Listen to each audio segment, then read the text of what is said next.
వారు కలిసి ఈ రాష్ట్రానికి ఎంత ద్రోహం చేసినరో ఇది వినడం ద్వారా అయినా వారికి అవగాహన కలుగుతుందని నేను భావిస్తున్నా. కనువిప్పు కలగాలని నేను కోరుకుంటున్నా అధ్యక్ష. It is always better for the government to accept the concept of the existing Pranavita Chevella scheme near Tummideti village, Adilabad district, and explore the ways and means to make it feasible. స్పష్టంగా engineers వాళ్ళు నియమించుకున్న ఇంజనీర్లు తుమ్మిడేటి దగ్గరనే ఈ project నిర్మించడానికి అన్ని రకాల ప్రయత్నాలు చేయండి, మీ శక్తి సామర్థ్యాలను అన్నిటినీ మీ గొప్పతనాలను ఉపయోగించండి అని చెప్పిండ్రు అధ్యక్ష. అదేవిధంగా there is a feasibility of reducing the FRL from 152 meters to 151 meters, i.e. by 1 meter without altering the scope of the scheme. The Honorable Chief Minister may use his good offices for convincing the Maharashtra government to accept proposal of reducing FRL to 151 meters. ఏమన్నారంటే చాలా శక్తిశాలి, అసలు ప్రపంచాన్ని అంతా కూడా గజగజలాడించి పులి నోట్ల తలబెట్టి ప్రాణాలనే త్యాగం చేయడానికి గొప్ప అపర భగీరథుడు. మీరు 152 మీటర్ల నుంచి మీ శక్తిని అంతా ఉపయోగించి మహారాష్ట్ర ముఖ్యమంత్రిని 151 మీటర్ల ముంపు కోసం ఒప్పించండి, 1 మీటర్ ఎత్తు తగ్గించి ప్రాజెక్టు కట్టడానికి అవసరమైన చర్యలు చేపట్టండి అని చెప్పి వారు ఈ ఏమంటారు గాల్లో ఎగురుకుంటూ పోతాడు కదా, ఏమంటారు పారాషూట్, స్పైడర్ మ్యాన్ని మీరు ఒకసారి అడగండి అని చెప్పి వారు సూచన చేసిండ్రు అధ్యక్ష. అదేవిధంగా in case of the Maharashtra government still insists for further lowering the FRL, the Telangana government can accept at 150 meters FRL. ఒకవేళ వాళ్ళు మరీ 151 ఒప్పుకోకపోతే 150 దగ్గరకైనా దయచేసి ఒప్పించండి అని చెప్పారు. In both the above proposals there will not be any financial loss to the work done portions. మీరు దీన్ని 150 మీటర్ల దగ్గరకైనా తుమ్మిడేటి దగ్గర ప్రాజెక్టు నిర్మిస్తే గతంలో ఖర్చు పెట్టింది కానీ భవిష్యత్తులో ఖర్చులు పెరగడానికి కానీ ఎలాంటి అవకాశం లేదు అని చెప్పి 11వ పేజీలో వాళ్ళు ఇచ్చిన నివేదికలో ఉంది అధ్యక్ష. అదేవిధంగా అధ్యక్ష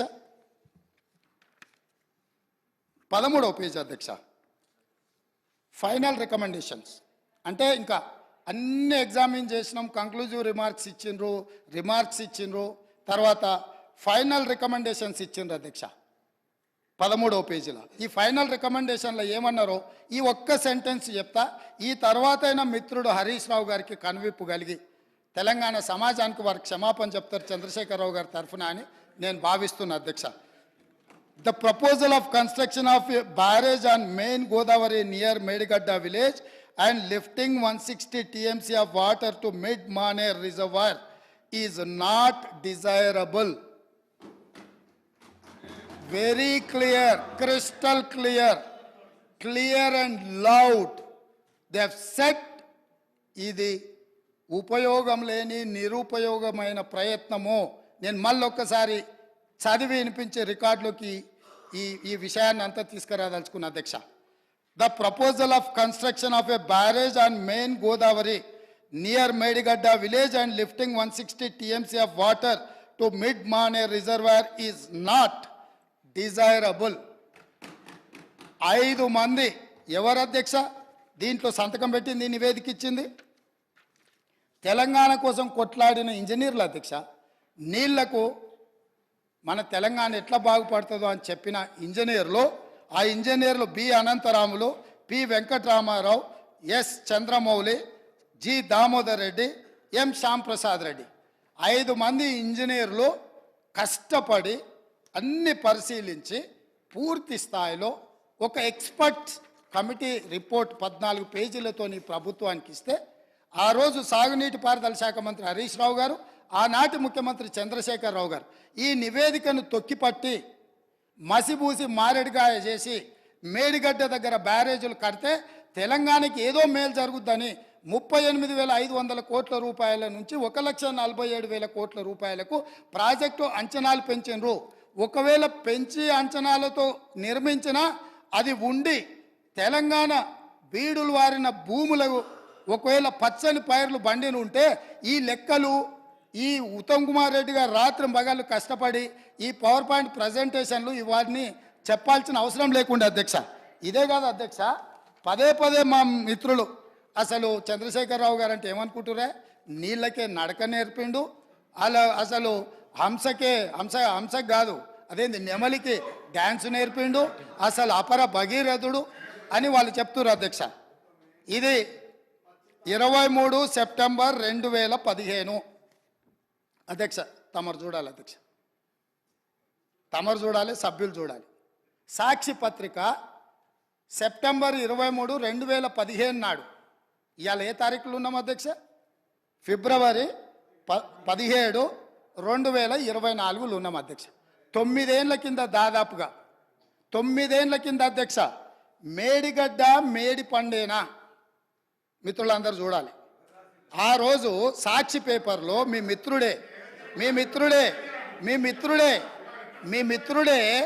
మీ సహచర పంచపక్ష పరమాణాలు మీరు ఏదైతే ప్రగతి భవన్లో పిలిచి భోజనం పెట్టినరో ఆ మిత్రుడి పత్రికల మేడిగడ్డ మేడి పండేనా అని 2015 నాడు ఈ పత్రికలో రాసిన వార్త, దీంట్లో రాసింది నేను కొంచెం చదివి వినిపిస్తా అధ్యక్ష, ఎందుకంటే తెలుగులో ఉంది. కాళేశ్వరం దిగువ నుంచి నీటి మళ్లింపు ఆర్థిక భారం అంటున్న నిపుణులు, ప్రభుత్వ ప్రణాళిక ప్రకారం ఎల్లంపల్లి వరకు వచ్చే ఖర్చులు 14,000 కోట్లు. దీంట్లో అధ్యక్ష నేను నివేదికలు చదువుతున్నా అధ్యక్ష. ప్రస్తుతం ప్రతిపాదిస్తున్నట్టుగా కాళేశ్వరం దిగువన మేడిగడ్డ నుంచి నీటిని మళ్లించే ప్రక్రియ పర్యావరణ పరంగా, ఆర్థికంగా, నిర్వహణ పరంగా ఏమాత్రం మంచిది కాదని ఇన్స్టిట్యూట్ ఆఫ్ ఇంజనీర్స్ తేల్చి చెబుతుండడము ఇప్పుడు కొత్త చర్చకు తెరలేపింది. అదేవిధంగా అధ్యక్ష ఇంకో పదం కూడా చెప్పారు, ప్రభుత్వ దూరదృష్టి అవగాహన లోపాల కారణంగా ఈ ప్రాజెక్టు అబాసుపాలు కాకుండా ఉండాలంటే ప్రత్యామ్నాయ మార్గాలపై అధ్యయనం చేయాలన్న వాదన వినిపిస్తుంది. ఇది ఈరోజు ఉత్తమ్ కుమార్ రెడ్డి గారు చేసిన ఆరోపణ కాదు అధ్యక్ష. ఈరోజు మునిగిపోయిన మేడిగడ్డ, పగిలిపోయిన అన్నారము, కుప్పగూలిన సుందీళ్లను చూసి మాట్లాడి రాసింది కాదు అధ్యక్ష. ఆ రోజు సాంకేతిక నిపుణులు ఇచ్చిన నివేదిక ఆధారంగా ఆ రోజు మీడియా మిత్రులు తెలంగాణ మేలు కోరి ఈ వాస్తవాలన్నిటిని ఆ రోజే చెప్పిండ్రు అధ్యక్ష. వీటన్నిటిని పెడచెవిన పెట్టి దాచుకోవాలన్న ఆలోచనతోని, తెలంగాణ ఖజానాను కొల్లగొట్టాలన్న ఆలోచనతోటి ఈరోజు ఇంత దుర్మార్గానికి ఒడిగట్టి ఈరోజు ఈ రకంగా ఇక్కడికి వచ్చి మా వెంకన్న మాట్లాడితే వెంకన్న మీద దాడి, మా బట్టి గారు మాట్లాడితే వారి మీద దాడి, మంత్రి గారిని అసలు సహించలేకపోతున్నాడు. ఎందుకు అధ్యక్ష? నేను ఒకటే అడుగుతున్నా అధ్యక్ష, ఈ కాళేశ్వరం ప్రాజెక్ట్ అనేది తెలంగాణకు వరప్రదాయిని కాదు అధ్యక్ష, వీళ్ళ పుణ్యమా అని కాళేశ్వరం ప్రాజెక్టు తెలంగాణ సమాజానికి ఒక కలంకంగా మారింది అధ్యక్ష.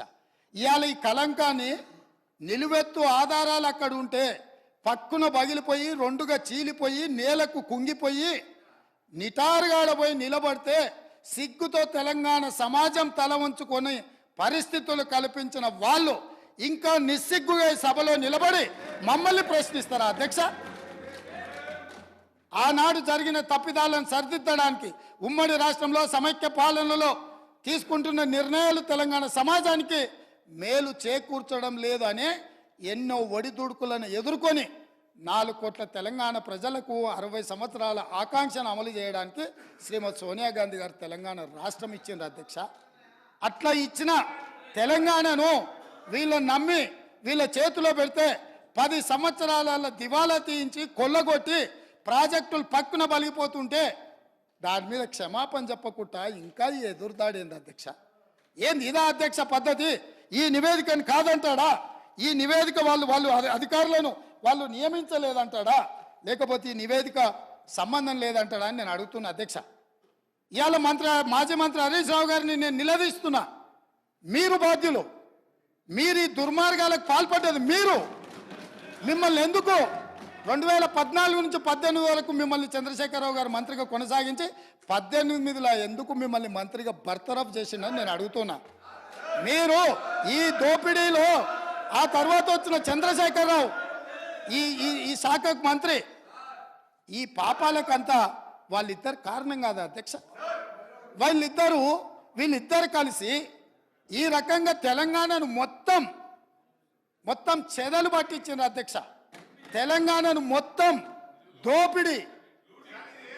ఇట్లాంటి పరిస్థితుల్లో ఇంకా కూడా ఈ రకమైన మొండి వాదనలు, తొండి వాదనలు వద్దు హరీష్ రావు గారు.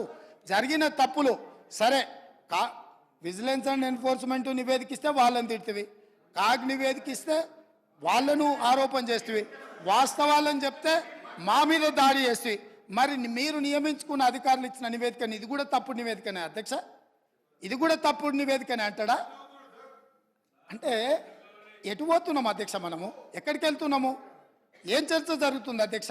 నేను వాస్తవంగా ఏం మాట్లాడుతూ మా మంత్రి గారు, మా ఉప ముఖ్యమంత్రి గారు మాట్లాడతారు, చూద్దాము మిత్రుడు ఏమేమి చెప్తాడు. ఎందుకంటే 10 ఏళ్ళ అనుభవంలో ఏమైనా మెరుగైండేమో, ఏమైనా మారిండేమో అనుకున్న. గతంలో నాకు బాగానే పరిచయమో, కానీ ఇంకా అంతకంటే దిగజారిపోయి 4 సార్లు ప్రాజెక్టుకు శిలాపలకాలు వేసిందంటారు. మంచిదే, ఫస్ట్ ప్రాణహితనే ఉండే, చేవెళ్ళ చెల్లెమ్మ అడిగితే చేవెళ్ళ దగ్గరకు వచ్చింది. శిలాపలకం వేయొద్దా? ఇవాళ వారి పక్కనే ఉంది కదా చేవెళ్ళ చెల్లెమ్మ. ఎందుకు ఆ అక్క కూడా చెప్తలేదు హరీష్ నువ్వు మాట్లాడేది తప్పని? చేవెళ్ళ ప్రాజెక్ట్ ఆగిపోతే అక్కతో పాటు మేము కూడా ధర్నాకు పోయి లోపలికి దిగినాం కదా. వీళ్ళు వచ్చినాక దుర్మార్గం జరిగింది. చంద్రశేఖరరావు ముఖ్యమంత్రి అయినాక దుర్మార్గం జరిగింది. మెదక్ జిల్లాకే పరిమితం చేసుకున్నాడు, రంగారెడ్డి జిల్లాను ఎండబెట్టిండు, చేవెళ్ళ, వికారాబాద్, పరిగి, తాండూరు వరకు ఇవ్వాల్సిన గోదావరి జలాలను చంద్రశేఖరరావు దిగమింగిండు, మల్లన్న సాగర్కే ఆపేసిండని అక్క ధర్నా చేయలే. తమరు కూడా వచ్చింది కదా అధ్యక్ష. ఇవాళ ఎదురుగ్గా కూర్చొని పచ్చి అబద్ధాలు మాట్లాడుతుంటే మా అక్క మా జిల్లా కోసం మాట్లాడతలేదంటే నాకు ఆశ్చర్యం అనిపిస్తుంది. సబ్జెక్టే ఇది. ఆనాడు దీక్షలు చేసి, ధర్నాలు చేసి, ఆనాడు రాజశేఖర రెడ్డి గారిని ఒప్పించి మెప్పించి చేవెళ్లలో శిలాపలకం వేసి ప్రారంభోత్సవాలు చేసి 100 కోట్ల రూపాయల పనులు చేసి ఆ పనులను అర్ధాంతరంగా వదిలేస్తే దీక్షలు ధర్నాలు చేసిన శ్రీమతి సబితా ఇంద్రారెడ్డి గారు ఈరోజు